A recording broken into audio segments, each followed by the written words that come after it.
A very good evening. Northeast window ki dialogue swimming tabiru puna makpo han bamakta da dongi HEEYAI LEIMA tong ramna punam putaram nok chobolo ne nai kokno na kromjari. Ngasi Northeast window na khana nei ne bidang ta pokchari bangasi ki topic Furup Masen Nungainadanaba Singchep Thajanba Yowrabara haina Kuigi Honorable Chief Minister Singchep Thajanba thamakpa statement amakhakni khoina ngasi khana nei ne bidang ta pokchari basi masida khoina yengba yabasi Manipur da thokliba conflict asi almost akoi 3 years pon chahi ahum helabani hana kuigi maitega kukiga thoambani maitega kukiga si almost chahi ahum thoba matungda amuk nagaga kukiga thogla ibasini masina maram oirakanda kuigi layman haibadi kuigi nomga suraga chajaba sing kuigi middle class family duga BPL sing dadi aduki matik miyam dadi masigi chaithengja aduki matik piba adugi mathakta kuigi lairiba IDP sing masagi mayumda hansenba yadaduna laiba haiba kuigi masina maram oirakanda kuigi conflict is in maram oirakanda president rule somuk leirame president rule du khara phagadra hai khalubani adumaksu adumak partiality leibagi achoba mami oirakpana miyamna mukhoi popular government ama masi pame haidana popular government si khoigi February tang mari dagi khoigi oja khemchana wasak lauduna mageli ching makhada hojik si khoi ministry fawa expand tawba ngamdadana lairi dumakpu lairiba thoiba khoigi thamleiba oja khemchana thamleiba wafam si Furup Masen Nungainadanaba Singchep Thajanba Yowrabara haibasi khoigi elements tongan bi elements Yowrabara haibani hariba wafam si thamlaiba statement si ngasina ahan basunate adumak ozana toina thamba adugumba statement amakhakni masida Manipur da thokliba conflict sida tongan ba akoigi lairiba furup singsi nungshinadanaba nungainadanaba solution si purakpa yadanaba karigumba tongan ba elements yawi haibagi chingnaba khangba leiragadi esa akoigi chief minister moina still hojik phauba statement pibagi mahutta thirakanda kana masida leiriba khoigi Singchep Thajanba yawriba elements singsi kana no harakanda makhoibu chaba punishment pibadi as a chief minister moina ngamdribagi maramsi karino habagi wahangsu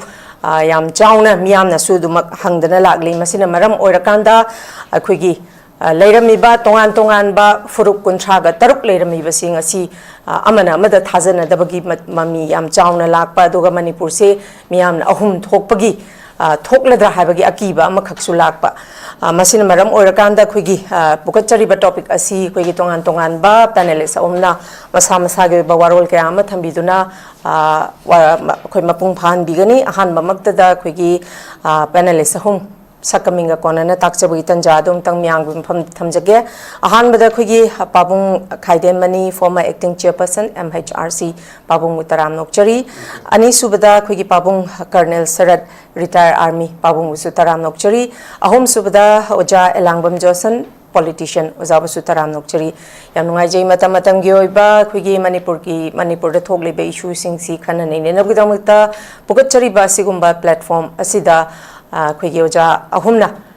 isai mamal yamlaba matam khara khajiktang kaithokpiduna miyamda mitna kong oina bagi damakta isai oiba warol kayama thambigani haibagi wakhalonda Northeast window gi studio da lengbirakpagi damakta hanna thagatba phongdokchari ngasigi pokachari ba topic Furup Masen Nungainadanaba Singchep Thajanba Yowrabara haidana khoigi oja Khemchan Chief Minister of Manipur na thambiriba statement siga mari leinaba hanba wahangjei pabung KHAIDEM mani da lakjage pabung hariba statement si pabung this is not the first time hanna wahai warol khajik thainaragasu manadragasu statement singi nunggi oiba warol di chamana ba kano si pabung tattana dumak thamme adui batargadi pabung masida lakchani basi khoigi esa Manipur gi chief minister ma oina lairiba thoiba conflict sigi waroisil purakpa ngamdriba aduga Furup Masen si nungshinadanaba honariba sida tongan ba elements yaure haiba gi thajaba chingnaba leiragadi as a chief minister amoina mahaki makhutadi power se dumak leiribani adui batargadi pawung hojik phauba dum chin the statement oina thamaga kana kana no chenari basi habaje thigat laga pharaga makhoibu punishment pi bagi mahuta statement oina dum piraga lei basidi pabung masidi matam gi thambam thokpa statement oina dumak akhoina sudum ujai miyamna sudum ui masida thabak oina chapchana as a chief minister moina pangthok pangam da base pabung masi karina oibe yai pabung gi assessment da pabung kamaina assess to bi yai pabung thambio am chumai khona nahandagi hanadagi haidana la abani akhona personal oina chief minister oiba council of minister da yauriba singa chiboy ko gi anmiti nate akhoi gi china marum mapang ngaktani manipur gi praja miyamna phagera pharoira khangraba elected popular government ni but mogi policy program mogi wangang sangang being a chief minister moina council of minister gi member moina legislature moina tawgadaba ngangadaba chatkadaba thabak thoram singchi ningchi jana to the satisfaction of the people asi tawdabadagi madigo ona tainabada prajana pamdaba yaningdaba somda changshinba tawhanningmadu tawraktaba mayam asina koina akan comment tawbani criticism tawbani haribu punamaga sa moibu phamningbagi ni haibisa hamda thamba hoje lairang asigi topic Furup Masen Nungainadanaba Singchep Thajanba Yowrabara Chima adagi mamangda manipur da santi thamnana bohonabada santi thugaibu pamba me khala leirabra leire hana khali haibugumba then kalimma kanda ngasini ne humni gi mamanga chwaida aina landragadi my government manipur government is a abnormal government haiba sikamai to na hairu ribja no my government cha angau bane aduna athabati mana atu ha oiramoy haibati yamna mong mane normal oidaba aki khangi marakta adi hi lak poi lak to boy to boy marakta ai thobo na tawrega haibi ga thadadi puthom mayai but head yang madadi abnormal haibati normal nataba haidi medical tam na haraga so madu normal natragadi brain do khara bela lebigi mongda haideba the government itself sa asi abnormal da function tawbani haiba mana good peta di khalambe adubu ingraji ge arthajadi masidi phattaba sense from dana mapung in chaleba aduna sigum mallibu mam se sagi mapung dulala aga santi thamna bonalda santi pamda me khara yaure natraga Furup Singchep maga Furup Masen sida Nungainadanaba Singchep Thaba thwat toba haitare among the ethnic communities asida stumbling block oiba yakaiba thingaiba aduga harmony lehendanaba disharmony ohenaba tawba mi khara yaurabra hana khali haibanaba adana jay karna haidu maina kana no didi huwa de micham praja aduga khana bada yauribi singsina ayam loi khangam gani stumbling block se kana oibage manipur thugaina basi kana tawribage act of terrorism se kana tawribage kana act of terrorism tawbadegi karma kanglup amana madu defense tawba defense tawriba ngakthok chariba adubuna mara leire haidana phaba punba phananaba ko tanaba aduga act of terrorism tawriba sina thajokpa asi pot mayam asi layeba adudi kana no chief minister de khambam thoi magi intelligence leirimni CID leirimni tongan ba army ki source adagi manipur police ki source adagi tongan ba top source home ki source yangre ko intelligence ki policy democracy dadi maloini india ko mandadi yamna leigara ba india ki level de harga IB ro adu ada mayam leigara adu state ki so du ko samanana leibana ba the stumbling block or this harmony taunaba, the harmony tauhandanaba, this harmony or hanaba. Kana no si mana koti tiraga. Mother intelligence report Laura sumba count take lere, count organa. Not individual da summa tom the heritage oire, not civil society to organa, summa si oire. Haibama ilailana come to ena kalab. Then adu khangabdi kadi tauni chumni ge election yabra yade masidadi akhoi ge list 1 da union state list number 2 union list na 1 ni list 2 na state ni list na concurrent ni list 2 se state ki sida entry number 1 da khwaidi ki makok ta yauri aba public order se law and order de yamana wang haram ni ko law and order de manung da lai jahara number 2 da police haibam yaure ani se state ki sovereign authority ki makha da lai gadam ne aba sanna tum pijaram ni ko aina lai gadam ne har se aro lai gadam ne har se aro masi tum pijarab ni government na makarmaina governance to godage haibe se part 4 of the constitution da ita tatan hailipse amukso haining directive principle of state policy haibe se welfare state ama oinana ba state government gi machidi law maktina te advisory ni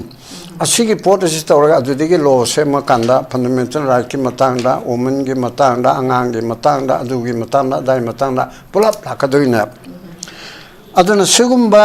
leiriba mayamasida mongonda state ta piri ba public order adu kanglup amaga nungsinadana tawraboidi madu irai laiba mi on Furup me chairame adege lakai adu khanare angang amaga ahal amaga khanare haina law and order gi ngaki machet kharigi tawbo pot adudegi yamen wangi bo pot ama oiraba manipur se for the last 3 years and thau humari changali ni chai ohuma khai chang abani asigi pochida shanti thamna ba punamakna pama jati punamakna pami shanti thamma da pangda ba haibu act of terrorism tawriba manipur thugai bo pamba mi khara mapane chang pa manungda leiramba kharaga adudegi aduma lal se irang se sum tawlaga khudong chab lawmi khara hoi adudi chimistan haidi chumi si irang se sum leraga khudong chab lawba pochai mamal hengalakpa thau gi mamal helpa lambi chatok chasing bhara gi mamal hengalakpa adegi lutpa tawbigi khudong chab hengalakpa sumba mayam ge kanaba mayam amadi layaba ko but common people jati kuntraga manga tauk hari se apun bada maite pangal hairo then naga hairo kuki hairo loina makna santi si pangwana ba sai lamentu henba thugai bo pama irang tobo pama act of terrorism pama khadu natana adugumgi bot ama lebisida mayam punamona pami ba sarkar na matu represent torga sason torimni adu di khangna na ba manu hona ba tai ba Sayadi Tadokana, Amatodana, Kana di Oibia. Haibese, I couldn't pong a Kangarang Nahan Mana, Apaba, Amani, Haidana, Campo Peter Satana, Deputy Minister, Adega Topa, Cookie in a Hibe, Mele, Amakoti, Cookie Naga Metega, and I hiding the manipuri and Loin hiding bunny. As my am sent some Kaido Putuki, Kaido Abani. I don't know, make it port to that. Labor said that. Mana blind ayat pa kanang tana pira ro ana kalipi hodre na nonga laga pire asi khabar da yaure kukin pi manipurna akoi na to kukin pi manipurna su halbanu sida akotuna sa haire kukita ba mapam singda changmi ge rai leite me homda kuki mate mate to khai kharabani loidri bro se manipur thukai bata natana masidi NSA da phaba yadri bro NSA National Security Act ki Section 3 da piriba aduga karmabu asima National Security Act da prevented detention tawiyai haibisi law sida lele ko hoi asing asi aduma ai kupna law du da kari hairi khole haibadu haidragasu aduna communal disharmony asi tawnaba honaba for the promoting communal disharmony aduga akoi tongan ba smuggling tawda adigi disrupting tawda essential commodities da essential service da aduda mayamum leire mayam do toga community muga ningsina handana ba tawdu di state ki prejudicial to the security of state haibo kolom do da dum tajaram natro aduda why not National Security Act da tomdik heri adu pharoi daba puloi daba detain toroi daba ki maram leite ba then organization amana so and so koba kuki organization so and so koba naga organization so and so koba mite organization permanamani adugumba act of terrorism matubu sogal matubu putho ibado Unlawful Activities Prevention Act 1967 gi section 3 gi makada outlawed organization unlawful association haina lautokpa yai atopa provision amadana terrorist act ni terrorist organization ni haina lautokpa yai adugo punamagado akoi punamaki makok ni Chief Minister di home do kanano ABC kobum pyro amana du pyro amana pyro la kam par unified command ge makon ngasi meeting to bugi pau Impal Times Yowri Chief Minister na Sipagi makok mayam Central Forces mayam ge makok mayam Army ki SRP ki Assam Rifle ki BSF ki Police ki mayam chikoraga meeting tawdana National Highway da kadi tawni karu yam phai kona jahibani Unified Command je Chief Minister na pasing adabani han ai to paire na man so haijare adu ki thabuk tu toro yare aduna adugumba ki pot adu tawle raga adumana khoi Singchep Thariba Thayana Khaliba Missing Tidoga Mahik Nana Khalib Singdo Tidok Tare Pong Ma Chatpada Yadriba Se Masi Chumnaki Karigino Kukina Manipur Sarkar da Pendrip Sikarigino Nagagi Kanlup na Penda Badudi Mohi Mi Taruk Hatkiba Adugi Justice Pami Haibani Maramaduna Simin Talakpada Oinazatana Akoi boycott Tore Chang Pigano Makanda Haibani Migi de Maramam Sajariaba Jam Tanawalu de Meditation Mitalapa Adum Aduki Cookies Mitalapa Adum Danatiaba Chiminister Akoi Puna Monazo Kangadami Kamsanje Meditation Mitanate Cookie Ganate Nagagi Pangan Nate Dati Punamak Sigi Manipur ki Chief Minister na sumaina so ko ugadam na koi macheng marakta so kana umana amaitai oibene ma da adu tawrimna adu yaning de adu tawbam thokte aduna si leibanina anbala hunda aina thamningi bise maral leiba aduma koi ki shanti thamna balambi da stumbling block oyana khanba aina khangba mana khangba mana khangba Karena Sarana Kangba, Johnson Kangba, Adudagi di Sarkar Sidi, Sarkar Sidi Lai de Helimine.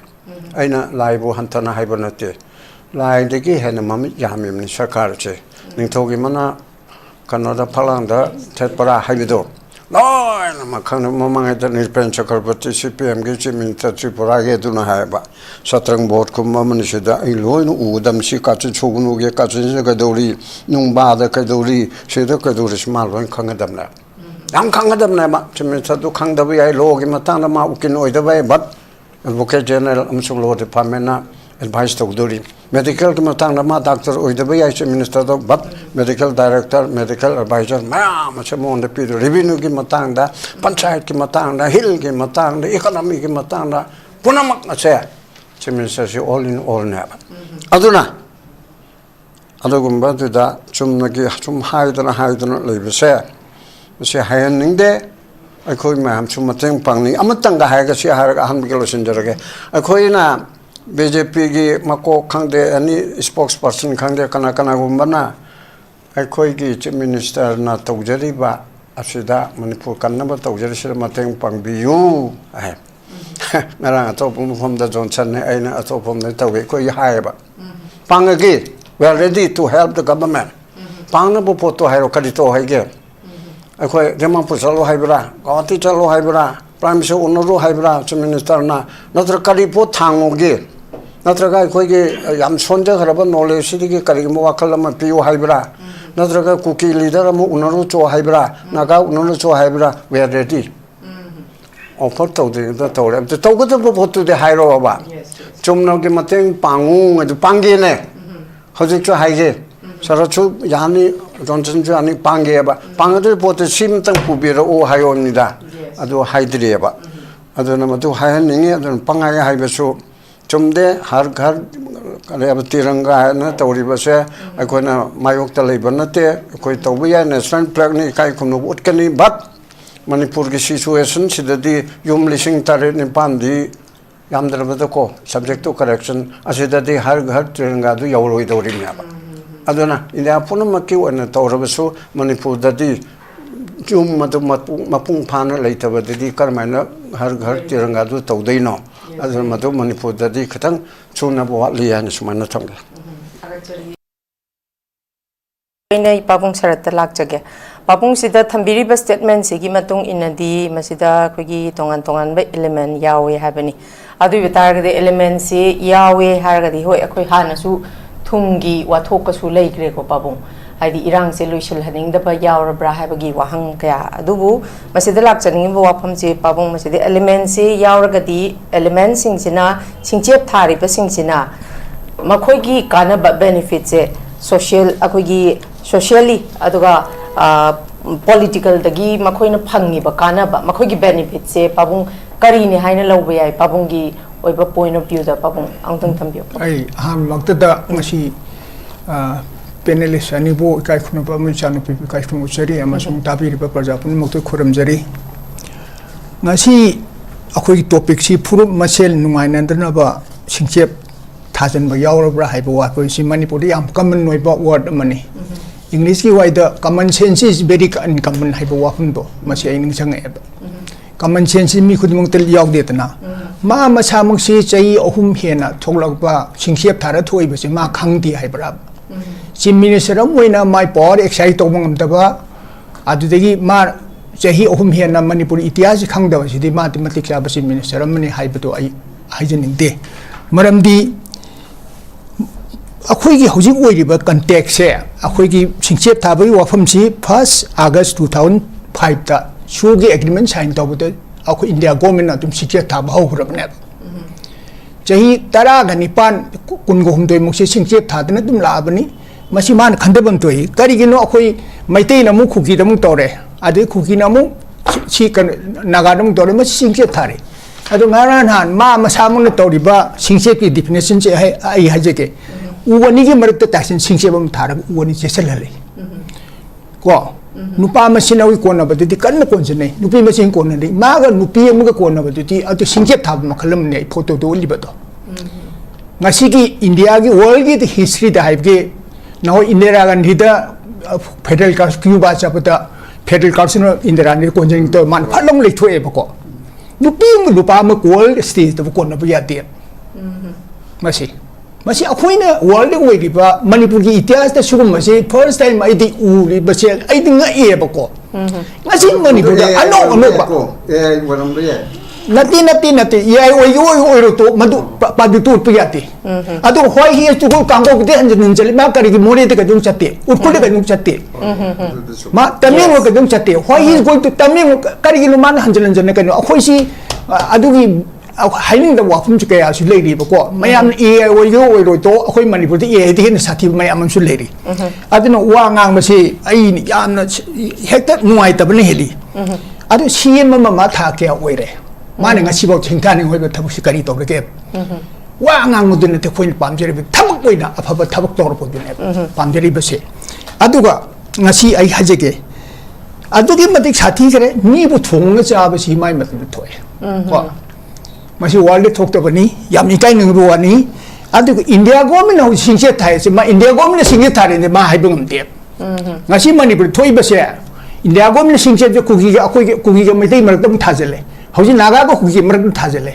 मानो why मानो India गोम chief minister मा BJP गोम मानो India why you doing like this I resign हाइबिस बा करी कमते मा हौजी कनो ओइ बनते मा एनी कमांडर और मीटिंग तो बनते ग्राउंड से लेबा मा आर्मी से उनरगा नोइन तो होन आर्मी माई मखा लेबनी आर्मी सिंग मोई मागी पावर को तो एक्सरसाइज तो के आई पॉइंट दुनिया को अदिना आइना यामना नोय तबना ngasi अखोई ngasi ओइदिबसे थाइना ममांगेदगी होने 1949 दे सुम वाद सुम लाई अखोई सी इसा सी की रीजनल पार्टी लेरमी पुरांग खंगते अदुगा ngasi ख्वाइदगी मरुइबती अखोई की लेंगा की पाइरि बसिना ने इहाल हमले तगोदे मणिपुर इंटीग्रिटी से मोइना काहेले सुम हाइले को काहेल बयाती आई वखनती Manipur integrity at any cost it can not be disintegrated थुगाइ बिसु यारोय मोइना थुगाइ तादि लेबाक से मोइना थुगाइ बिया मोइ राइट लेते मोइने लेंगाइ ते लेबाक थुगाइन बियाते अदुदगी अहन बद प्रजा नुगाइन ते बियाती लेबाकी सेकेंड तति इहालम 13 degree kan be ati second ni parjan nung han dati masa goi ba masa masa lun ba su to sugoi pasin lai pa nung han to madu gi ona te na ba moi gom moi pham na bising tawe ba adin masi khwai ding lai bak thi bani lai bak thi ba mana parja sing na paisa lo ga matik cha da ba lai lai soi to mak rang khang le ba si vote kan ba si de gi amu asoi bane parja gi na asoi bane si moi masi khanda ga dam ne ba akoi na vote thadari ba se kana mam sak to no lai pa ki tam ta ma si akoi bukan bi ga dra lai bang si ga dra akoi ki dam kai to te gi hane paisa de lo kaisu kai de ko adu thada matam de apho mi thada ga dam ne ko masi na aina haijabati india government to manipur to si nagaland to hom bro mizoram to hom bro yes why is doing that akoi na why taking line down akoi manipur everybody taking line down masi high big gas sam leite ba koi sireta india government chenmele na koi to ri se high big gas leite masi akoi ge soi pa na tro akoi una ne kari su high ngam de ba manipur samaj kari hoi re amot ba sing to pe de mi se la moi gre let na ta ba mi jen ba se ku moi re akoi si ikai je ba india gi mamang da koi si manipur in high di kai ba ati di kai ram de idea mi kai je ko ado thai ni mamang e di hong na akoi si awa na mu ning thom ma chin chi ge ta na de awa gi ma kha dum le re ko ari gi british gi ma kha dum le re ho ji ne ma kha de le re ta na masi kari gi no akoi fall na tro akoi asoi ba sing akoi corruption gi loiba akoi pukchen cheng da mayam si gi akoi phatta mayam si akoi analysis tongam tre ba akoi ngasi india ne thari ba se akoi asoi ba sing ne thangam bre ba akoi asoi ba sing to akoi asoi ba si akoi nan chung thok se ga da ni akoi manipur da kari akoi khoi se kari soi re ba si akoi na chung tho ga ai haje ge ai class tamok putane ai only hen ba ai first ajare ko moi ne usit thoi da ba ka su ya ponti adumai akoi india si akoi india gi mating lo tno khing na ba ke do hone ta ki mating sung lo re dam ni adu akoi si da ma phlang na moi khara nan india mating lo ko sir ne ge adu bu wakan adum ba regional party pale di karim ngam akoi parasite oi re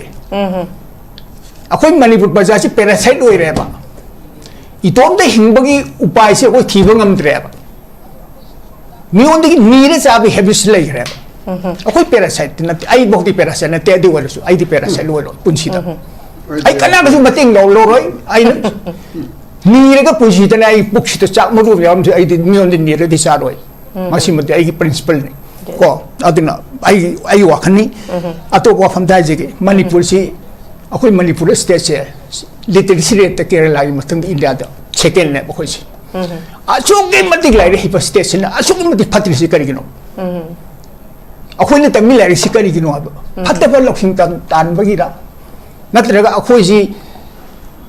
lai re khai ga su lai si su bang khang ra ba jati amra akoi mikha pol ga hinga ga mi minai wa hing ba sin su ngai ba ri bra akoi iting tho ga Singapore tong na karin su later so akoi hingbang am na ba upai thibang am dar bara ba akoi sumaina su nom noi puji je lorga hoji idb krai chakre they are not seen ai haje ge har ghar tiranga ai do idb sing mayum do pahelo moin gas layer di ko sida layer bi minutes fa na ba sing har ghar tiranga do idb sing mayum do pahelo madu de mai chogodam ni india na khangadam ni ai wakan ji khine ba ko moina national highway hang da bi mui kanano man hui chelaga kanano singde ma ni kamai nu cheli par jadi kamai nu chekni yes ko madugi wakan ji khanda bangam di hai ba ma gi matam thoi wa tok si kai su singtha ni ngai so yote ai haji ge ko akhoi puna maksi phukien chengsi akoi lamcha saje phaje si aru akoi si akoi ni holi ba sor se corruption gi sor ne koi holi si akoi manipur holi corruption gi sor ne ko akoi manipur corruption gi level anu gi mati wange sor si akoi holi si corruption gi sor ne ai wa pham sai relation ji gi chanupi okay thank you very much starachari makha chatha boine oja johnson da lak chege oja johnson nakalam ron da khoi pabung na hobi pan bigi ba khoi ye oja cm na oja cm khemchan na kangpok pcd toina chatle more chatte atop atop pham je chatte sisu kari leibeno habadu madum khana ba yai adugi mathakta mu santi pambagi ne haidana kangpok pc ngarang hana mu chatle adubu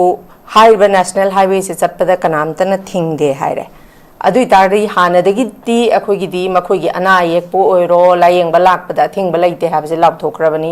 adu da natana airport chat pada thing base laitrabani adui batar ga di numitu da hazu pabung na hai duni just hak tauna bagi khotna bagi khoi picture dum uri duni adu gi phibam do lairaga di yanare hairaga di changna si yanare hairaga di akhoi gi deputy CM oibiriba akhoi gi nemcha kip gendi Kari kita makta infal latri ba no hai basi musu mana still kari kita makta wazakin jana di hanjan chatli ba ado mana infal visit tau dri basi kari gino ba yana re hai raga su sigi behind kari lai ba no ado kangpok pida hanjan visit tau bagi maram sina kari no hai basi musu wazazo hanjan hang ba ya ba wahang ma yam chang na thoi wazage ba mo che kari kamain thambini kwe ingwe purang bu khumjari Manipur haiba sida koi puna mak lai gadogni haiba ngasi phawba nemcha kipjen ge statement amta leite ma ngarang hai gi badu national highway si kanamto gi property nate thingaba gi wafam kanamta leite haire aduga sahekal gi chairman la president la oiba lengkhogan kipjen haibra hamaga CM ga asmai do noi hangdoni khotone na haiba koi mani gari tungkhalam dai haina bodu koi tai aduka matungina koi lambi se thing wale roi na mai su hai koi gi nemcha kipjen so hai aduka CM so hai adu ngasi kotu adu moi hane gi stand da hong beleite hai re ne ku ki NP so hai re aduna adi ngasi mu koi gi state ki home minister yaro kana deputy CM koi gi velocity ko yaro ga chat ke baduna mahana chalu badagi madugi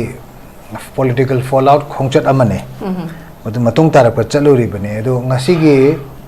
chaliba mission du su kari gino haiba su koi khangde maram di NG hijiki lor ho na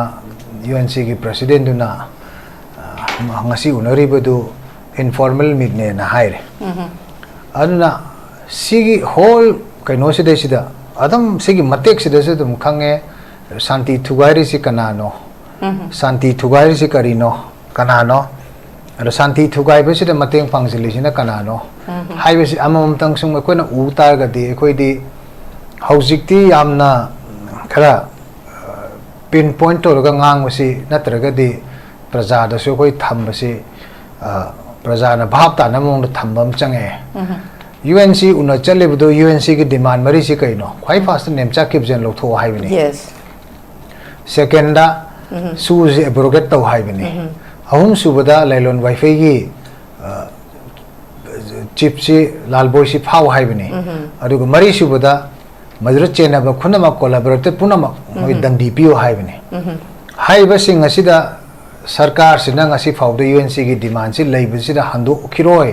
highway sidai se lengmai naga group sing working group hill tribe council no impul la kanda asi ba hakchang lodri ba janim stagi aduna sigi backdrop ta leiring ai sida ekoina karamba shanti no ba koina purakna ba gi lambi ma thi doise sarkar gi site gi tawwe aba jaga khara da de koi tawbam thoe na khalle haba sigi phibam hujik tawgri ba thokri ba thodok sing asi kana gi khuchin thaurang no kanana masidai sida haurakpano yam sangna chatraga su handaki aikoi gi February gi tang nipan da gi de koi khangba yarabane aduna sarkar sina khangna usinna da ba natraga sarkar sina madu kai haini koi gi tawroi na tawdaba aduga akoi onarak pa matam da di laibak ka chokri ga munarak pagi phiyo mai nganga na ure haba nakan na makhaki sum yenga thabak tawbudong na sarkar sin ngasi chatli haba ada manipur prajana pendri si adwai du da ne haba aduna aikoi gi ngasi chatli ba akoi gi ice breaker ne di hai akoi gi tamo radesam government gi spokesperson du na ko ice breaker makti natte maram di kotu na ya gidre ngarangi nahan gi CM gi khongchut tu lor kanda lambi hangdo kane hai gi du kotu na do hangdo hong bolaite haire koi sile se changba yaro haire adu daraga ding akoi gi se karino one sided approach ang kaktang la koi tawrisa manipur de khundari ba stakeholders sing se sarkar se khangak tarabra haujik manipur gi waroi se nama porakpa matam da naga maitai adagi khoi gi kuki ri atopa group sing noina bokse khoi gi consensus leitena khoi gi unanimity am ta leitena prime minister office na December 2015 da logi badu kaw si lengak sina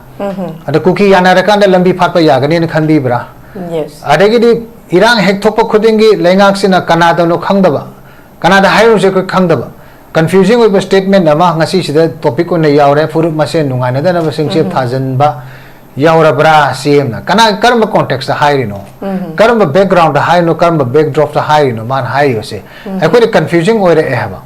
sigi statement siga orakanda manipur tongan ba kaino platform amada khanna ba chaina ba langna ba thokra ba ne ba akoi se pangde pangbane khangde khote na akoi sum laibudi yade da na ko aduna sarkar na sigum confusing statement thokto saruk pudi ngasi akoi na thari ba se UNC ki charter of demand moi thammi ba mari lalon wifi ki case to ka mari leina na honorable CM na akoi si madui matang da wari sanaro thabane adugi main objective to the madugi point to the main point to the chalaga wari sanara mo rakati first round hai bidu yai heba informally kamai tok chapir informal tok ne haire ga su focus de dwa la ka daw ne heba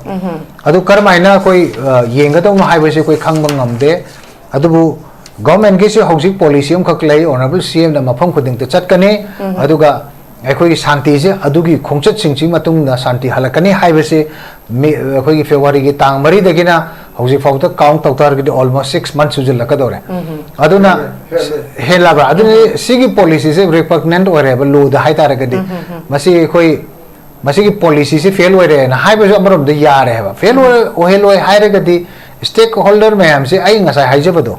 manipur gi warosin maloshin gi haire gadi national highway gi oigera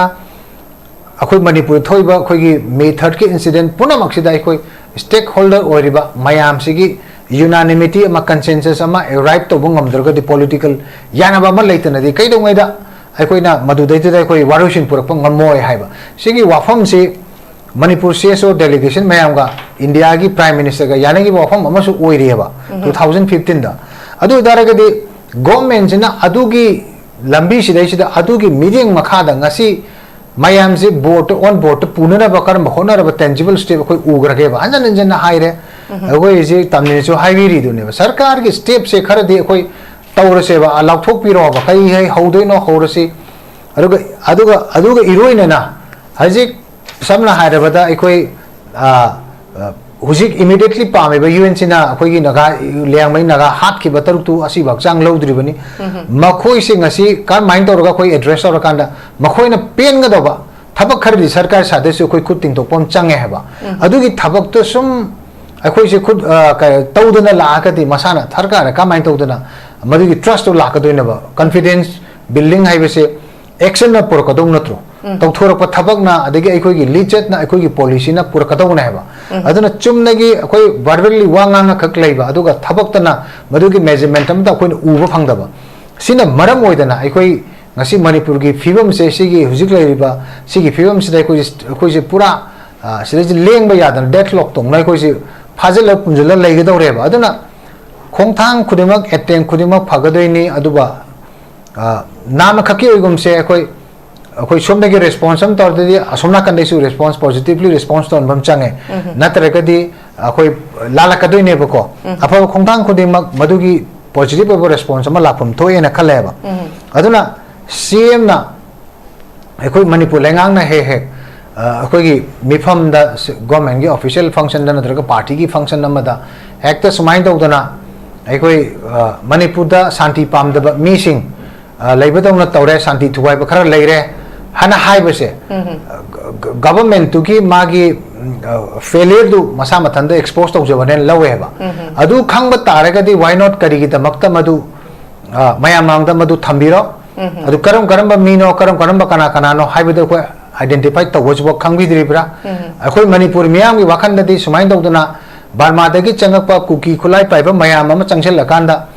तोंगान बा दाबी सिंह हाइतारे को उबो थांग मोइदबा मणिपुर की अपुनबद येखाई थिंगाइबा पीबा मणिपुर हैना सही कया लेरक्लबा मणिपुर सिगी मागी सक्तम दा मागी लेनरीबा अखोई मनुंग द खुंदामिने फुरुप सिंह की मरक्ता Singchep Thadana amagi homeland tana handana tawriba mayam si kanagi kuchemno haibodu hojik fawba khangvidribra aduna natragadi madu khangdragadi kamai tawdana he sugumba akhoi yam light oiba madu hekta kaino karamba sense ta karmai tawdana akhoi da haibiriba no akhoi da confusing oire abako ahan ba haibodu di akhoi su khanga medo sum tatna haijila akatadi kanano karino haibadu sarkar je pura khanga dong tawre haba adu daragadi mi singdo mayamangda thambiro adune ba koina hajebi ngasi gi topic se hajebi adu gi sarupodi ekoi punna akoi khangmina rakanda madu punna thengnami da buduna phatro aduna te bida ekoi chumna khaki koi sarkar khakna khangaba dongna sum ngangba aduga praja da natraga kananu mayamdana madu khangandana thamba aduga sum tokselagadi madu gi wrong reading ama lae haba aduna ekhoda nungaitaba ma phawre ise khoida mayamda nungaitaba phawre ise duneba noin tawdok di tawdraga aduguma mi khara leire aduguma mi khara akhoi maral sibagi sumagi just government ki policy ra kaina hangai si ko aduna yam luba adugumba sumba critical juncture mada sarkar singa magi fully kai hani magi potential hai tare ko madu season narakanda lambi hangdok ngamdri bani hauji adagi di akhoi mi hat pa puthok ngamdri bani adagi di mi sidai sida maruiba miyam na hek pa ma thabak sing sida akhoi lengak sida ngasi phabu tawbu ngamdeba aduna madudaiduda atopa reason ama madugi atopa explanation ama akhoi miyam na pamoy miyam na pamidi sarkar gi masak thokpa miyam na pangudaba thabak khara action khara tawbiu haibase first round hai sum thamje. Thank you very much Thagachari babung khaidemani dong lakjage babung hojik si adumak akhoina yengjabada su miyam na su dum khangi popular government ama lakpadagi miyam na expect tawbadudi babung phangde ahan bek haurakpada lambi semen haire semba lambi do babung khoi hoji dum tieng chika swagi palace compound sigi mamang daga tahuriba mayam mayai lambi da karai da no semi ba lambi da su quality maintain tawde loire dum within few months ida dum loire adu da natana hairi ba khoi popular government hek lakpadagi santi gi khongchat ne hadana jiri chatle adagi di kangpokpi chatle madugi matungda unwanted akhoi series of unwanted incidents thokrabane ba babung madugi mamangda thokdri ma laktngai mamangda akhoi jiri gi heinous crime yam barbaric oiba ama adudagi akhoi tronglaubi gi aduga akhoi langmai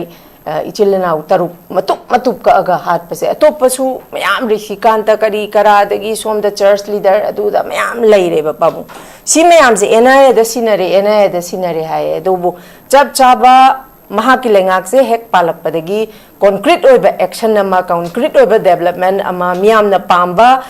chap chaba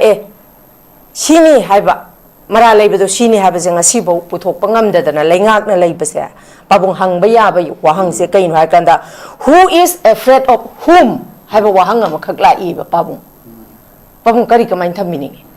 hojike se lepa kanam na ngakani aina di tatana toina haiba hojiki political system sida ha BJP nam paiba Congress nam paiba aduna secondary bu thamone kan mana sason togni haiba ma khangba ma changyaba legislature executive judiciary mari subudana press hareko press tong hak thamo institution na Laibasida legislature to tham executive che lari haibang akta oi IAS IPS MCS MPS adagi karani mo itar bodu graduate ki mathak ta lai that means lari haiba well educated person singna clerical government si ran tawi bureaucrat adu babuda training tawi IAS pass tawraga loiraga actor secretary pide makhada SDO da gawi adu MC kanu IPS phangaga hector DSP ona hote inspector kanu ji OC gi level de hawi that means chahi ama professional leader then ani chuba judiciary law na mak lai hagadamni law graduate oigadamni yamdrabada ukil mayam adu su ke lewa paga ma ke sector le pe ade training under the senara mege makhada Hoiti all India bar ki parkha bobu thare ukil to oibi ate LLB pass tawraga adum ba mayam digi mulukte ki chai so kilo araba tu tawra ga magistrate adigi judges adigi then high court judges mayam chi ukil digi khandorin mado khallaba kanda mu judge oire haraga judge macha am oire haraga judge achobo mi makada grade 3 grade 2 asoi kanda district judge mi makada thamanga taruk train tawi then district judge or about the Popal the Karida Tamaki Tamigi Charlie Hybidi Matik Sharaba MJS or about LLB or about judiciary the labor say well qualified or about the train to Bamasangab Aduna educative judiciary Shina qualified or be Matak the train to we then Om Suba Hanbagi Akano Yosibi Mokong Honga Hanbury legislature Asadi kadora training de la radna legislature in lakatu chekalai deno political party diki political party adu de qualification am lebra manipur BJP Congress MPP adu da ama yaurage haibe sida karile kaim le chai time pan chu godam ni adai de Indian citizen oigadabani bas regional party diki member oibiyare Mandal committee ke adu udan pube yare ben bole ke hardi chai kun manga sogodam ni assembly lab ke hardi parliament lab ke hardi aduga upper house ke organ ne kontrama adu udan mamle ko atopo qualification di laite Indian citizen oigadabani party mandi lab kadam ni natragan independent organ amani ojare ko qualification am talaitre education qualification later experience ki qualification later curriculum ta later cham cha yolam sai mi lusing amona support tori ai le patikani edna miam duna thagala galari haitaba mayam duna thagala pada ma MLA oidoina adu constitution ki debate or pada akhoi Ambedkar na chairman oidana constitution drafting committee tor pada Assembly ki Parliament ki Karkatoba Singchide Lari have Akamba Mam Tausi has Pukana Rapati Alamana Mamin the Kaula yet leva. Kari Article 14 of the Constitution of India. According to same Yusida, make a Chamanagadam right to equality in a Hiraga.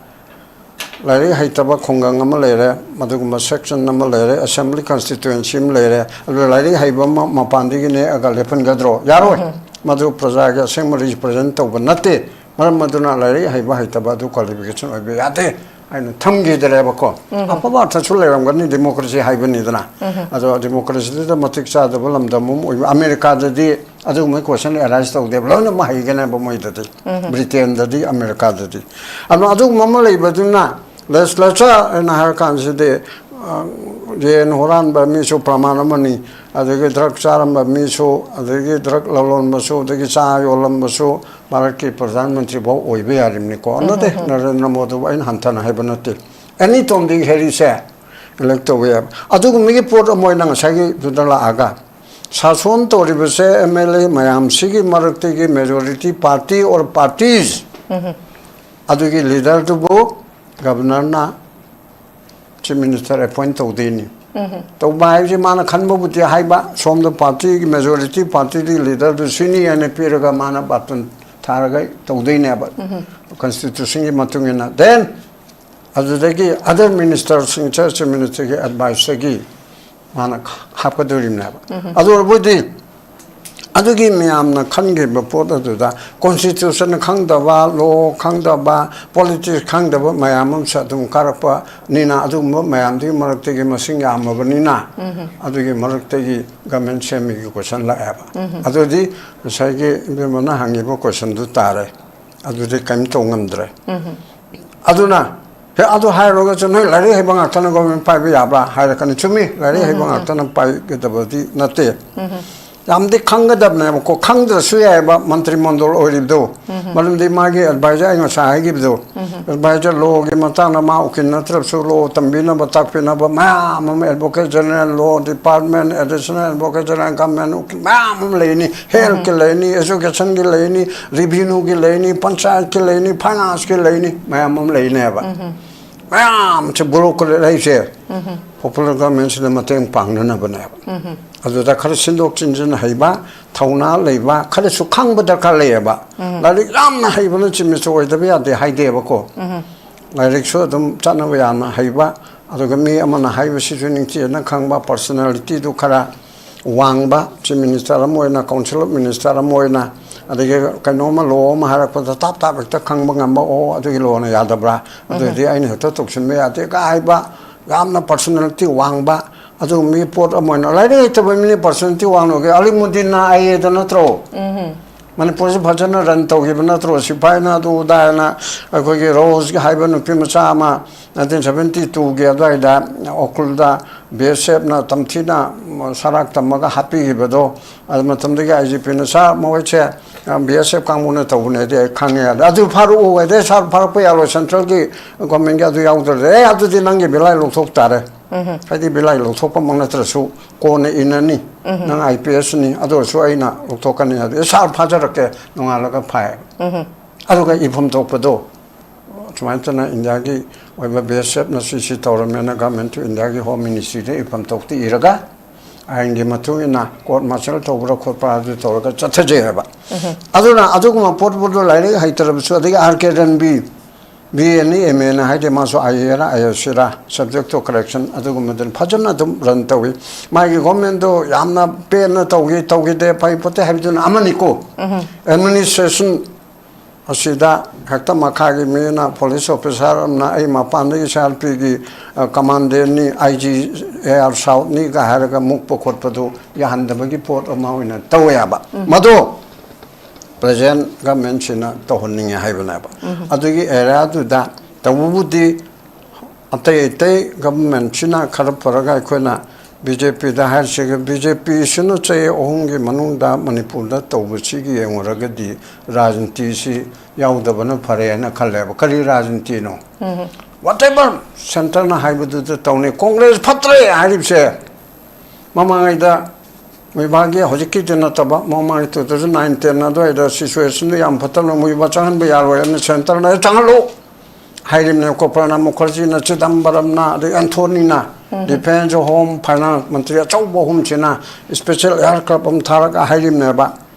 ado mayam china yaro haibedi ki sa ai prajana yadre heduna thangal na technology na moi manga hakki bi ki type to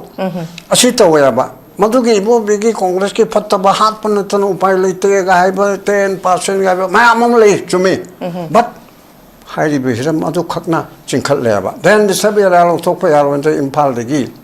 phawdi lo thok kani in 2004 da natra isu mayam lak pa de gi lo thok center ni yaning de adu dum to ya sigum ba pot na se masi BJP gi matam dana ai gi chai na marum mapang biren gi matam de hauna han matam du pharami then second tam lak pa 22 de gi di 23 ga chang pa sidai di agi dictator chat khare aduna ai khoi se ai mini ai gi tobon tok pudi sibawni sa CDI tok jage loan order se tok de ai ngam dro kan dana 355 tok raga se 5 bira o adage atope area amada list 1 gi entry 2 ada se 5 thabira o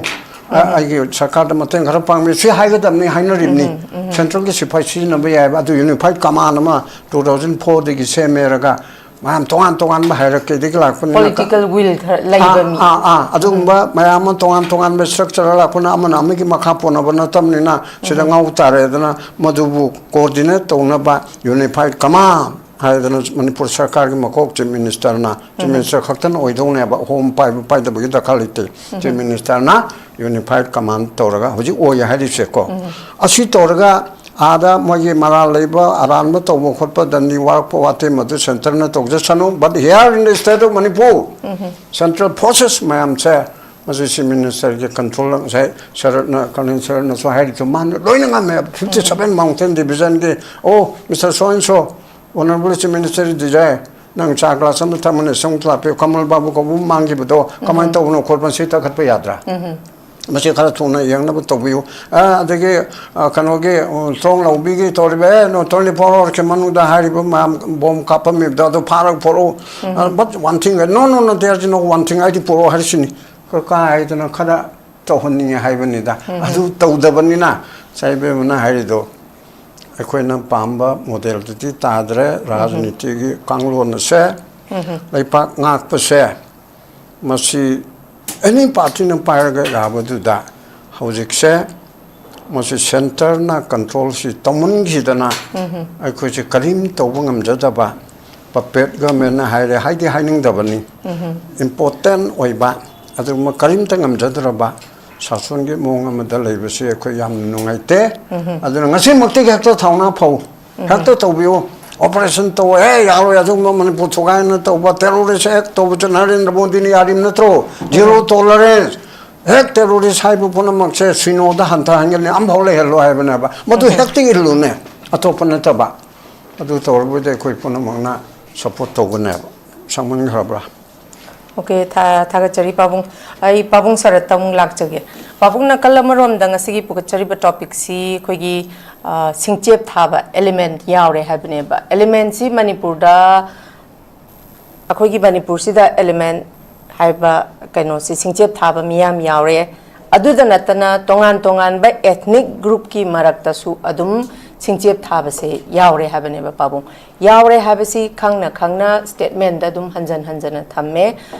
hairi ba mayam sina manipur gi PC porakpa pamdadana adum akhoi situation se volatile oiraga ngasi pawba chapchaba solution na porakpa ngamdribane ba sumain tawdana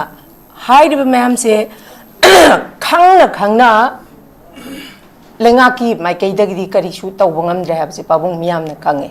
adi pabung no so hoje adum thambiri ba khoi puppet government haise simak adum oibada adum haiman badi tho aroidabane abdi masamang na sudum thamjari ba statement je aina sigum ba statement ama thamobada mayam na kari analyze tarakani kari assessment tarakani kari criticize tarakani agi thakta kanana miyam na kari wa hang kani habagi khantha da bagi achauba mami masu babung thamak nong gi thammi ba statement sina mayek se lana dum tar thamak tarakba simak na lairiba phibam sidati babung hauji ki oinadi BJP gi lengak sinadi laiba khogi hauji ki laiba khoi manipur conflict sigi situation sigi solution di porak pangam gani habga thajabadi pabung mayek siam lana habadi ngamaro habagi phibam amadi yam chaung urei ba pabung gi mota kari kamain thambini BJP government te phatrisi akhoi praja akhoi gi government se phamna bisi matik chadabne Singchep to mana khangto ga segregate to bungam de ba segregate to wodi Singchep se kadai thari no kari karo mana segregate madu segregate to phara pullaga magi pole ba mana aran ba to go mi ba mai pole ba madu sum thopoi por jel thamle mai chief minister si ma si mai por si absolute por ni mana lepak sita phataba mi si mana chum thopungam me ba jel tham yam pole mai por do exercise to ti nai hajari to ne ba ko masi por si masi BJP government nate BJP government state atupa state yam public yam na phajana tabud lai ri choi ba se akhoi gi phanai ba sing sine ba akhoi praja se akhoi manipur icha to ni choi je bne ba government ta ne ro si government congress ro BJP ro adu any level any government choi ri ba se akhoi mi sing sine ba ko ai wafum khara je ke masi manipur da akhoi na angang ko shori nga ta akhoi pung taruk ki ayuk te ki pung taruk te ki school ka ba ko Hausi adu kari bu government singdom matam tu akhoi na angang on lai tam ngai ta government school nakte private school se only little frog ga Don Bosco ka tani except these two school ne madu Don Bosco ga little frog ga se moi class sing se third division ngakte da first division mu puthokte matam tu da adu nga si akhoi manipur da soiri ba se basic foundation ne akhoi yum gi adu soira ba ne ngasi manipur yum khudimangta tumba hodongnari ba ko masa ma tumden hagote ba yau thiam mo si akhoi culture amoi gre ko ya akhoi ji hongin ba jati ne ba ko akhoi hana gi basic alaman gi lamcha sajisin loin mangi ba ne ba mapan gi phatta basing sina akhoi culture rak ba adun akhoi society totally mix hoi gi ba ne ba adun Nelson Mandela na hairam mani ko if you want to destroy a country you destroy the education system I to chap na toy bani ngasi manipur education system che any government school primary school lagi ne primary middle high school totally fail total collapse ni ko aduna akhui lairik pa deba samaj lairik ka chamnadaba samaj mi wo do samaj wo mut pata ni ni be ma akhui manipur akhui lai manipur se lairik ki samaj nati akhui khwai dei pamjaba di ba vote to busi election to bu chai khuding adum election pa me election je paisa gi mela wori dana akhui mindset che totally different noi khare akhui work culture laite thabak chuning di election की पैसा मोइन हाइदर पुते तुंगाई अखोय कर हपचल लगा कर तौरगा मी सिरी खुशी से youth पुते सिरी ma'am city youth पुने ने सिबने थबक कन सुबदे सिब कनामु तारो यूथ पुते सिरे का अदुर सिरेगा सु नंबर 4 चा बांगांग हि सिबदा मामा पान मंगला न सिबने हायबा मी नंबर से अदुनि मते गांगबा अदुन आइदि नुवाइ जते को अदुना हौजी वाफम खरदे हायरगा आई वाफम गिंगासी मणिपुर द नेशनल हाईवे कांगो पि हांगदसु याय कांगो पुसी नापी होन बयाय बको सुचा चतब अखोय इम्फाल जिरिबाम रोम ता तुम चले लोरे इम्फाल जिरिबाम रोम से अखोय लंबिनी मसी कनामु थेगो मसी अखोय नरेंद्र मोदी ने मचिन थीरगा हम हवाई जहाज गिरा देगन हारमिनी करी हौजी हवाई जहाज मा करी ता हौजी तौरी इम्फाल जिरिबाम फजने छेमगा मसी 225 किलोमीटर पुंग तौ मुसंगी बसे अखोय 3-4 आवर्स चंगा फजने छेमगा कनाम डिस्टर्ब तौदना अखोय सिक्योरिटी पोस्ट और इम्फाल जिरिबाम सेमगदबने बको आसिना इम्फाल जिरिबाम से अखोय only gate now main gate ती अखोय नेबा अखोय टोटली जिरिबाम से नेग्लेक्ट ओइ खरबनेबा मणिपुरी पार्टन ने को अखोय सिदे जिरिबाम पोस्टिंग गना मुचनिंग तेतना मणिपुरी पार्टन ने खंदबने हौजी इंडिया ना मणिपुर से इंडिया की पार्ट ने खंदे बहुदोन अखोय मणिपुर से अखोय मैतैना जिरिबाम से अखोय पार्ट ने खंदेब अदुगी मतिंग नेग्लेक्ट ओइ बको अखोय जे इसाने इसागी इथौजु खंगद्रबा वाखन जु खंददब जाति हमने हाजिनिंगे बको अदुगा ngasi मणिपुर दबु डेमोक्रेटिक राइट लेरिब्रो डेमोक्रेसी सप्लाई पागलेब मणिपुर सिपो करम मखन की लेंगांग नो बको हौजी मणिपुर द सस्टेनेबल लेबा अखोय ग्रोथ लेनबा इकोनॉमिक की इंडिपेंडेंस फंगन बयाय को अदुदगी सोशल दसु मंगाई इकोनॉमिक दसु वाई अखोय लॉन्ग टर्म प्लानिंग अम्बु लेते अखोय क्राइसिस मैनेजमेंट अखोय हुस्टोरिस मान चलिबा नुतिगी सि मतम सिदा आई ngasi तौरंगी सि अखोय इसाई तुमन खंजै आइना तुमन दाइ खंजै आई ngasi करि करि तौरगी तुम खंजै बा as chief minister what is done आइना ngasi चलुबसि करि तौरगी नोमु माइ रूटीन म थमगा माइ एवरीथिंग ग्रोथ अम लेगदमने लेबा गाबसि फागी फरक नतिने जगोय खरा साजु खरा थक नुपि खरा कोना मा अदु नति ले गाक पासि इज अ वेरी सीरियस सोइब सब्जेक्ट ने मा तुमदन सादन होदब मितने मति चाबा मी हाइबति खरा कशुली तब अखोगी ने कशुली तब छोस्ती म चटबा अदि चालु कपा अदुम चटके नतिबा मदुम सरपगी मा मतम लेरोय तबने याम सीरियस होइने लेपाक्षी मासी मणिपुर से करी डेवलपमेंट आई मतम सिदा करियु पोरपि याबगे तो खनगे तबने को अदुना आइन ख्वाइदिंग अबोति 79 दन ngasi अखोय बोर्ड फेंजिंग तौदबसि आई याम नगाइते मासी असेंबली साबि मोताइना हासु हाई कोर्ट साबि मोतदा सेक्रेटरी साबि मोतदे बोर्ड फेंजिंग खरा kind of disputed वर्सुने फेंजिंग तौगदबनि अदुगा अखोय परमानेंट सॉल्यूशन पोर के हाइतार दिन इबेमा आई वखनि को माजी चुमबय चुमदबय ओनली सॉल्यूशन दि अखोय मणिपुर दा स्ट्रांग पावरफुल होइबा कंप्लीट यूनाइटेड होइबा रीजनल पार्टी में मणिपुर कन ngam ne aduna chung ngamoi national party ने मणिपुर से मथंग दने एनी नेशनल पार्टी लाखु मणिपुर मुटकने हौजी अखोय प्रजा खुनिमक तैने हाइजनिमति अखोय पुलप पुंजलगा डिफरेंस मैम से फुमजन खरगने मैते से पुलप खुटुम तासलगा अखोयना मणिपुर अमतो का लोक साइब से मरु यूथ ऑफ मणिपुर से इन अप्रैल तौजनिंगी मरमति अखोय से लोसलाबनी अखोय जाति से मुट खिदोइने मसी मुटकनी सोइतना सिगी नेचर जिदा चलबा सुगुम्बा मिना फमनाइब मको ओइरबा मफम मनांग खंगदबा ज्ञान मान तादबा सिंग ओइता दि मणिपुर मुटकनी मसीदगी मुलोइद मनम सुगलै लेतेबा अदो पाबुंग मरगन तथसगे हाबि पाबुंग हजिक रीजनल पार्टी की कोई लोकल पार्टी की वाम लाकपसे नाकलमरम दा हजिक से वेब सु साउन दुम लाइको मसी नाकलमरम दा यामना अफबा खोंथांग अमबुदी ओए अदुबु हजिक से खोइना दुम येंगबदा हाइरिबा खोगी नेशनल पार्टी अनिसिदा अल्टरनेट ने कोई इधर कांग्रेस नत्रगा बीजेपी सिदनेबा पाबुंग मियामना दुमक ngasimaksu khoi adum hanagi former chief minister pabung ibobina thambirappa statement da congress natana manipur kanbanga moi hai bjp na amu bjp natana manipur kanbanga moi hai bese adum propaganda hai gadra tongan ba national political party ani sigi se chi adum haina dana leireba अदुमपु पाबुंग अखोगी regional party हारकसु हजिक regional party से कोई अदुम मखल से खरा यामबसु दुम उई अदु हयेंग तसेंगना मणिपुर कंसी हारगदी अफबमी पुथोक्सी हारगदी अखोई नंबर गेम दने हाय लेबाक अमा सेमबदा लाकदुइसे सिगी नंबर गेम की वाफम से लाकबदा तसेंगना हारिबा हजिक लैरिबा वोटर सिंग से हाउ फार लैरिबा थोइबा मणिपुर की सिचुएशन सिदा नेशनल पार्टी सिंग सिदा अखोइना इंडिया दा मर्ज तौरगा इंडिया की फिबानुंग दा तिलुबदगी अखोइ से सीनी हाबसे पाबुंग कयाम सेंसिटाइज ओइरे कयाम अवेयर ओइरगे हाबसे पाबुंग सिमसु खनबा ममा थौ तारीबा हजिक सु अदुम हाइजबगी वानेबा कांग्रेस की बीजेपी ना बीजेपी की अदुम yang kanna web se dum babung leiba aduna babung phaniamna kahani akoina regional party malak papa magasu sigi phibam sida miyam da aware oidaba sensitize oidaba ni na babung I think we are going to be helpless luaraba ai hai ke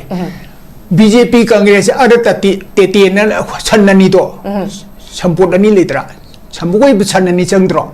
arati ti ai tune ba moise arati ti je loktoga akoina hojiti JCB matam laeba tractor laeba ko Japanese gi tractor on season ate ba san porche arati ti so tho se ba madu concept se on magam dra ba manipur ba mucha ki sinu kaino ai ni haije ba lokje ba nati ai ya de hai bi ya ba koi kong chak chari ba kong yaw ni sidi si khande bangam dra di kaino miro akoina chak chari ba brain योरी बसी खंडे बंगम दर्दी मी नती है बा मी कांग्रेस के BJP ने माबू चाहिए चुपा मपुंसी चुपा सुमाइन वान ले रे के लीजे सुनु कइनो आई दी मोई अरतिति हरिसने बको आई अति मोई लोदे सी इबेम आई वाम हजे के मोई बे चेंज लो नेशन को मोई बता होम लेते बसे yes yes होम लेते बसी मी नती नंग सेम ड्रेस नुति सेट पियाब्रा yes ko nuti ki nang enjang du nuti ki cha ya bra yes monotonous oidoini ko aduna ya de ba masi handak Tamil Nadu da handak kan bijay gi lai du kai no khambra yes chai humdoi moje ana dem ka na chai humdoi pala bu same lani la khud man suddenly ya la mad ma se vote tara bo karoi khal mangang ne 121 phang itune aduna change se akoi manipur change porok te tum mangi ki sunu ibe ma aina ka su haije buna ka su togna banati mi oina bobati wakan khanda ga tabani ko afaba ta khanga tabani ko akoina phau sura ga sin khapdok tra poi du khapdok tra ha he kaino tor ge thong de na adu kari ge khadoi do afaba ta to khandok ngam na tro akoina thabam tok da afaba phatta ba khandok tra adu afaba phatta ba khandok ngam du di mi na ten ai logje ba madida machine national party na ne hekta pandradi akoi manipur praja hingma ngamaro si khanbi ganu ko machine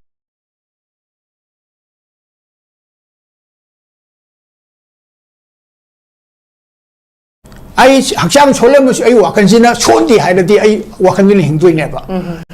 Singapore example hai kena Singapore da ising thangna ba lekte vegetable hokte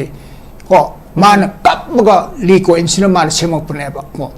aduna nga akoi manipur si ishon na piba atuki mati phajagar ba little paradise on earth harim ba neru masam switzerland ni sarim ajoki mati phajagar ba lamse akoi umang manghale ba masi wapun sine ba masi da akoi praja si ki mindset se masi ki matam na ai dikhang 27 election tok ta ba ko 29 that there will be a change in the government I my firm believer in okay thank you very much Pau loishilak padai ozazon san da lak jage ozazon san hojik si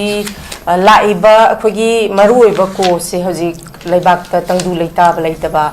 hana dauna khogi unrest haidi normal si leita ba race oida ba khogi national highway chatpa yada ba aduga thoiba 2023 me humdagi thoiba irang si conflict si ga mari leina ba khwai dagi asengba real victim se IDP sing ne ba IDP sing si gi makhoi maduda still makhoi da hojik thengnari ba makhoi na chahi ahum mari da thengnari ba makhoi gi issues makhoi gi trauma se makhoi si still makhoi si recover tawra ba haibagi wahang ma phau oza johnson hojik se kaushal abani ko IDPs lei haibagi kaino mukha se akhoi kaushal abane ba madudagi amuk nathaira kanda IDP sing si lairi real victim of the conflict IDP singse lairi haibasigi nathai ningai gi damakta akoigi central government na amuk karino hakada akoigi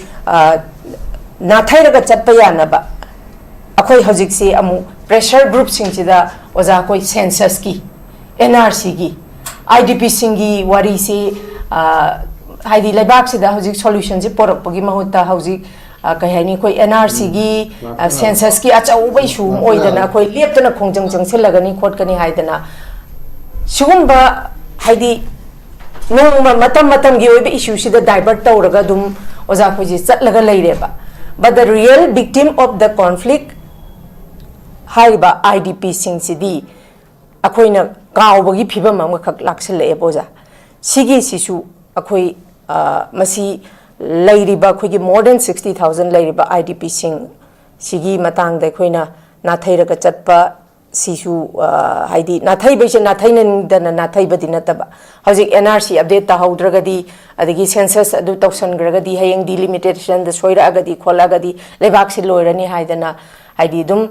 issue se divert tawraga chatpagi kano sima adum lai boza sing matang da oza gi ba point of view se kamain thambini IDP singi sidi khoi gi political solution chi la ka na IDP singi to dum la kani natraga de IDP gi hujik waro ngangna ro bututi political solution laitraga de temporary arrangement si ne ba tawdi si government ko kasu thodo ko laite yam important already kaino hai matam da manipur da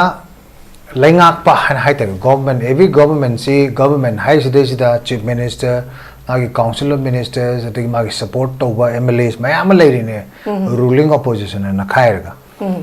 ada yam lubati kamai toge hai matam da manipur gi luchingba oigibi punamakse manipur gi haujik thoiba issue si ngarang khaktang surface tawrakpra adagi naga political dialogue si ngarang khaktang thokpra kuki gi jalengam si kamai tawraga manipur da kamai legi yes adagi manipur gi landscape si khangbra manipur gi border gi dispute chi krai fawa kar mo sahi degi kamai haugre manipur da 1980 da MSU ka tongna ki ba memorandum of understanding du moi khangbra 1994 da reform tawgiba smain tawduna foreigner sing detect tawraga moi se deport tawgale me haiba madugi commission am lingdana office ma run tawi se moi khangbra ade manipur gi history si kamai tawgi haide 1947 da India thado ambadagi na kano khoi hosik fawba khoi laiba sigi political transition si moi khangbra manipur da chingi lengak si kamai ta 1905 tegi codification si loikra matung da maharaja in council lekanda chingi administration kamai ta rame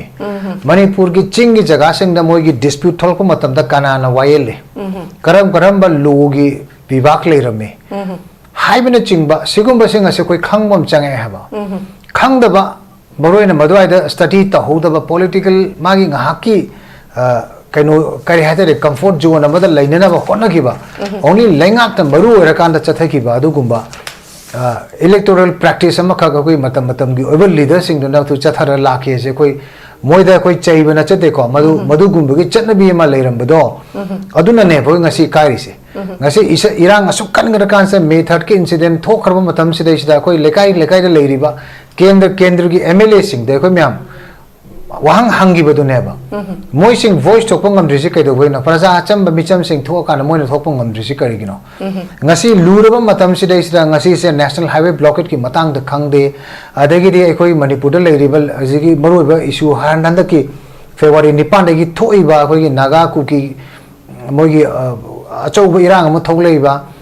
मसिदा इसिदा कोई मियाम सिंह हुजोक सफर तौरिबा Sigumba mayam simatang the moi boys to pongam drisika do no traga moi masengi oba khana nei na bongam drisika do no assembly ko bongam drisika do no yes ngamjade haiba do mugi moi yam sensitive o ena khalora kandasu mai kendru de di haibe MLA sing adegi minister o biriba mayam sing ji voice am kanna ngange haba kanna ngange me hojina muka mai tawre kanna ngam gi photo dang tha video tha galatre madu prajana taninge ba moina ngangudu hadi moi gi kendra da moina ngang ba sakpa tawudu prajana taninge ba tawudu bu hujikti mifam du gi photo du dang thagale thoido pa moi gi video footage koi vocal sound udre ba ko aregi de mo vote leka da ba mayam su high same train से दई सिदा खरा यामना लेबा की खनबा conscious होइबा politician सिंग हगुलक सिंग अम चलिको खरा मदि केंद्र मददि हुजिक अखोई अनाबा थीबा चटलिबा अदेगिदि लेते लाइरा सिंग खंदोगा लेते लाइरा खंदोगा पैसा पीबा नत्रगा मांगोन मतेंग पीबा चपसे मागी डिग्निफाइड लाइफ टू अमरोम दि काय पीबा नत्रो अदु तहोइबर तहोइदबरा खंगदे अदु माइन तौरे अदुगा मदुगी तौबंगंबा मीसिंग अदुगा पैसा हेना पुथोपंगंबा मीसिंग अदुना लेबा की सेवा तौबुने हाइना मदुमदा मेजरमेंट लौरबा अखोगी खुनाइनेबा अखोगी कर्नल कनोना हाइबीबदो अखोगी जसर कनोना हाइबीबसे याम चुमे हेबा मरमदी करिगिनो हाइबा मतमदा अखोइदा सथरइबा हाइतारेको अखोगी सिगी परिंगसिदा ngasisu hanba कौबो लेतेबा मतम अमदा क्वा मनप क्वा करी क्वा मतप अमगा लुपा मंगागा तौरमबदो हजिकना सोल अमगा लुपा चंगागा सिलपै वाखक्तनेबा अदुगी सेम फिबम देदा लैबांग नुंगसिबा था तौदना चकनी अदगी मी नुंगसिबा सा चकनी अदुगी अहोंग करी लेगे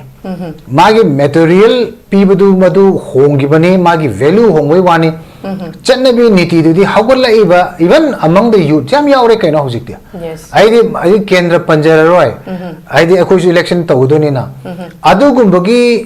हैबिट तुना प्रजा सिंह से ग्रासरूट लेवल द हिप्नोटाइज तौरेबा पंगदा हलेबा क्लोरोफॉर्म थाबदों तौरेबा हाइरिबा थबक सिंह से चाही अमा वालिंगै चाही अमा मखाइ वालिंगै दगी हौग्रेबा मोइदी अनहोली सोर्स ऑफ मोइगी फाइनेंशियल रिसोर्स लेबनिना तप खंबल लेतना कराई दगी खंगदे मोइ तौरगा मधुगी फैसिलिटी दु पीर कांड प्रजा सिंह सिदा मोइगी माइंडसेट से खुदुम चलकांड थमेबा अदुना लेबाक असुक इरांग कलकान से अदु तौरकांड द बोर्ड खोमिने नुंदांग अथेंगबा फावबदा गाड़ी तौदना सिपाही तौदना चत्र करीबो हारे खोमिनो दंतो तानिंगेबा कोइसुको अदि कमाय करीबो हाइदनो खोब तौथोरैबा थबक सिंगदगी चथोरैबा तौथोरै उथोरैबा मयामदना अदु अमरोमददि इलेक्शन की खोगी प्रैक्टिस तामनी मेल प्रैक्टिस पु ओइदोनि मोसु चिंगदोइने हेबको अदु फजबल लोंददि पुथोइबा लेइतो लाइरे मतेंग पांगबनि अदु तोगनि इलेक्शन ममांग द करोड़ तरा क्रॉस तोबंगम नुपादनु करिए फबो तोदुनु माने एमएलए ओरा कांदा यस इलेक्शन ममांग द करोड़ क्रॉस तोबंगम मिदुना करि अफबन अदुनि लेबा की मतंग दि ngangoइबा लेबा की मतंग द ngange मु ngange को ngang पोदु याम नुंगाइ ओजा फतबदिना दुम छात्र दु फतना दुम सरांतवा ngangjel एदना को ताबरजु नुंगाइदना को खुजो अदुना अदुगुबगी फिबम ममदा अखोइ लेबाक्सि लई हेबको अदुना ग्रासरूट अखोइ प्रजा सिंहसिगी माइंडसेट से सैंक्टिफाई तौबम चंगेबा अदुना तत्तना पब्लिक डिस्कोर्स हम मैम चथरी बने मयून चथरी बने पब्लिक डिस्कशन अखोइ टेलीविजन डिस्कशन सिंहसिदा हाई मयाम सिंह हाई मयाम ने खितंग ज्ञान ताननबा हाइदना खोतना तौरी अदुबु सिदैसिदा इंडल्स तौबा इलेक्शन गाइरेगा लेबा मी खरा लेखाइ लेखाइदा लैरिबा भोट लाई चुबा हाइदो नुपादसु लै नुपीदसु लै मोइ सिंह असिगी मथौ से इलेक्शन अमा लागा इलेक्शन अमा गाइबा हजिक 2027 दे इलेक्शन से लोइग्रेदना लोकसभा इलेक्शन मु गाइरनी Lok Sabha election they लोइरना मथंगी assembly election गाइ मोइ सिंह असिबो लेखाइ लेखाइदा लैरिबा सिंह असिना मोइसिना हार्ड वर्कर वो हाइदोरिब्रा करी हाइदोनो खंगदिको सिसिना डिटरमिन तौदुना ग तौरे हेबा रे मोइ खुथांग द पैसा नुसा लेकाइ गे लेता लाइरा थिबा अदु फजब नते वादि याम फजैबा मिउंड पुथोगा वीडियो नमकांड लेतेबा अदु दु तौखल आगदि वा से सोइगल आइ हेबाको अदुगी मी सिंदु अदुदा लुपिबा नुपा नुपी सिंदुना अमुक अफबा सादना को लेबा के अमुक तौदुना वागा ngangkhalakpa adagi karigumba kharadadi बहुत की दमक चेलीब ममा नुपी मोइसिंग इवन सेंग्रब इमा की टाइटल बो मांगथोपिरेदना इमा कायदना इमा तपसा सोबो मीदुगी ममा हायो अदि पार्टी दि ममा हायो ने नोइबो अदुमाइना हाइबिगनो ने अदुदि नोनबो कैनो चना राने खोइ गिसे ना खोइ अदु हाइबि यावरेबा अदुना ममै थंगदि कमाइ तोगे हम तमदा सीगी प्रैक्टिस से ग्रासरूट अखोइ मसि थिंगबं ngамद्रगदि कमाइ तोगे हम तमदा असेंबा अचुंबा लेबा की पुवारी गा सागोनरगा लाइबा अखोइगी लिक्लम से खंगद्रगदि कमाइ तौदोइनोबा हाइदि आदे इंसिडेंट तो कनोदा अखोइ हुजि यमो आई हुजि टेक्निकल ओब इशू मो जे बॉर्डर डिस्प्यूट लैंड एक्सचेंज के लाए हुजि लैंड एक्सचेंज तौदि करी नोइसु मो खंगम गदा खंगम मोइद्राबा आई नोंनिंगम यावरे हबको अदि अदु मतमदो ngangbadi ngangoi अदेगिदि बीजेपी नतना मथंग सरकार लाओइगा अदेगिदि ai politicize am to wente matang matam cha dragadi adum ai haise ko kan mayam na dum khara de dum ngangak pata bane ba aru saw ya ba nate ba aduna yamna delicate oi ba yam critical oi ba issue mayam leiri tawbudabu ngasai gi election gi matam da sigum ba corrupt practice hai tare malpractice hai tare unholy source of finance pai ba leiba financial resource leiba meaning sina vote changjal akanda only for political stature kana gumbam de lok sabha da mulle puni re assembly da mulle puni adula mathang da corporation da mulle papu hai ai haijari se ko masa gi political stability leitaba magi political mission magi vision leitaba adung missing only for power and stature gi ne ba hoji tholai ba maximum de sidai sida saubi ga no ba saubi ga no aduga election haiba se koi ko samagi tamakta political ko samagi tamakta ko ju changai ne ba masida koi su khangi bane masi dirty kaino ne mayam na hainari bane adubu decision lor ko matam dadi opinion akoina sagal aga so decision lor ko matam di implementation gi stage la kan dadi ada khali chakhe ba adu penja da badegi politics changri ne ba adubu honna bade koi lepa yade adubu prasa se maximum level le koi mahana kumdar ga moise koi sanctify to bom change ba atuna ngang ba change public meeting change akoi chang ba change adu har hayu dragadi yaroi aduga leiba ki issue hoiba huji huji umang da tare ba issue se sidai election fight to gudo ne ba khoina aduna karmain to dona khangde election khara nungdang athing ba phango yum changdana khotan to honari ko adu kana gumba khara manam badugi video recording ga to leiri thagat pira de khoi su kitang taje ningi ko kari haru ka mai khob jano ai hai seri se ko nu graba sidai sida ngasi ngo lambi thingba yaroi ko tu na khoi handok te hai ga lai imne un sina moi du tawe hairem ni asi ba laudri si matam sida bhot lai chuba chubi kharana kendra da tawri ba thabak sing ase masi su akoi praja myam na moi se full stop another number gi matam du yore hai sim lotion jar. Okay, thank you very much. Am ngai jeng asi gi pugachari ba topic asida koi tongan ba panelist humna masa masa gi ba warul kya thambiri lotion la pada thamjaning ba wafam se dumak akoi gi lengak ama sembada khoi gi representative sing sigi mathau se yamna chawba nina akoina mikhalda achumba haidi mirep ama khoina thohoba khoina khalhau haibase masi khoi gi tungi icha issue gi icha surol gi damaktani aduna ngasi thoiba akhoi gi issue mayam se manipur gi history munna khangdaba even akhoi oza johnson haibiri besini akhoi na dum khangjaba da ke haini well educated khatana tab masagi kahani lairik haiba haitabagi wa natadana kogi kainobo khangdaba singsina dum paisa khara pargadi election se dum mayok narakpa sidasu dum mayamsina adum paisa kharagi masagi awaba kahani kitang menbirakpaduda dum man khoi laibak yon thokpaga chap mane habase dum kaubagi phibam sima haujiksu khoi dum kariani mayek yam lana dum ui lakadoriba election si ki haujik se warm up tawbase khoi ui masidasu dum manipur se machindadi dum haiba manipur se yang ware manipur se kalhaudradgi yararoi hai kangadoriba mi dudi karamba mi sakna kangani kanada vote piraga manipur kangadoino haibasidi wakhal adugi wakhal dudi sung lai taba aduna dum paishaga dum mantiknaraga chahi mangage khogi voter rights se si dum sina thoktana lai taragadi manipur se ngasi wari sidagi hena wadana sungsoi soidana mutpa haibado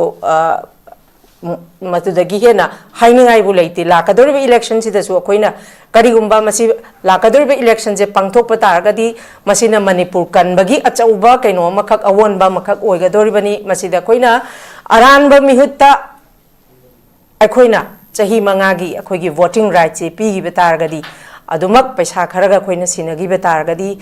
manipur da awonba purakpadi lairadana manipur se nongmagi tung machahi tarakun gi matung dadi manipur se pungloi loi ba haibdo loigani duna akhoi punna untang khanthaminaraga election da malpractice tawriba sing sen khara piraga ai voting right pu laigani haidana changsaliba akhoi candidate akhoi intending candidate sing sisu koina kanano karino do khando kanda achumba oina jangsin minarakanda achumba mirep da vote piminarkanda Manipur se amutang kanminasi haba warol se thamjaba loinena ngasi gi unidi miyeng tabiro khwai punam ki mafamdagi kainena ba yathangni jari. Till then, take care, stay safe, and good night. Northeast Window Mining Tabiriba Mayam Punamakbu Taramda Okchari Hauzik Mapalamgi Tabaki Pau Pijari Ahanbada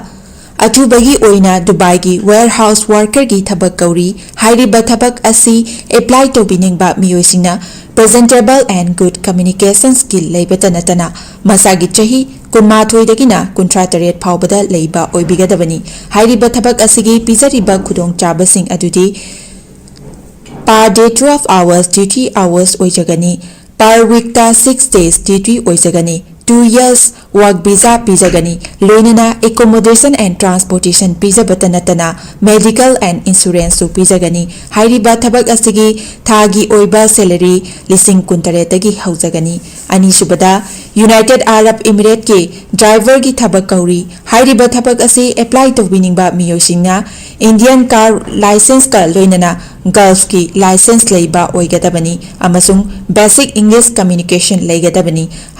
Hairiba Tabak Asigi Indian license paibiba miyoisingi thagi oiba salary di lising yankhaidagi haujagani Gulf license paiba miyoisingi thagi oiba salary lising yankhai mangadagi haujagani ahum subada Beharan Water Park ki female retail staff tara kauri hairiba Tabak asi apply to biningba miyoisingna retail experience leibaga loinana yamdrabada 165 cm ki changda wangba oibigadabani thabak asi tauba miyoisingna piriba khudong chabasing adudi accommodation transportation aduga duty meal su pizagani hairiba thabak asi thagi oiba salary lising mauda taretagi haujagani Pamarol gidamakta 7005273217 natraga 9366230077 natraga aikogi office Northeast Window TV building hata New Chekon Road ta lengsin birau